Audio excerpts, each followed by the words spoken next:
تعرف ايه الفرق ما بين الباور بي اي ديسكتوب والباور بي اي سيرفيس؟ الباور بي اي ديسكتوب ده البروجرام اللي انت بتعمله داونلود وتثبته عندك على الجهاز بحيث ان انت تشتغل على المصنع نفسه. الباور بي اي داخل الجهاز بتاعك كلوكال.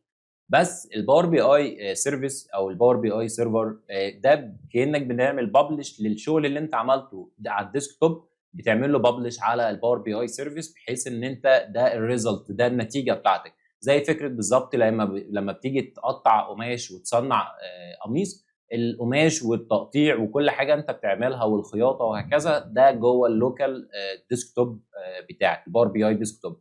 اما بالنسبه للباور بي اي سيرفيس فده المنتج النهائي اللي هو القميص، ان انت بتعرض المنتج النهائي اللي انت اشتغلت عليه. طب ايه الفرق ما بينهم؟ الفرق ان الباور بي اي ده المصنع اللي انت من خلاله بتعمل حاجات كتيره قوي.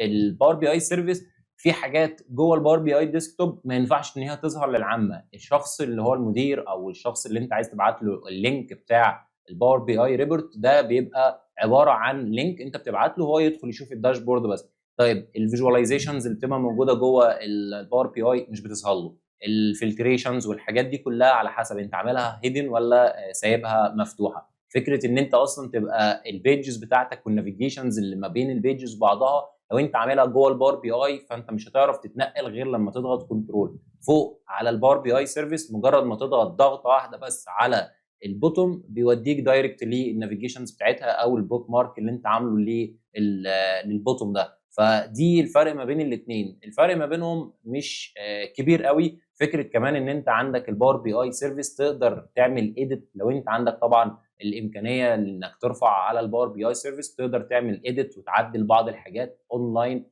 على الكلاود نفسه. فالفرق ما بين الاثنين ان ده المصنع وده المعرض اللي انت بتعرض فيه الشغل بتاعك وبتبعت الريزلت النهائيه للشغل بتاعك.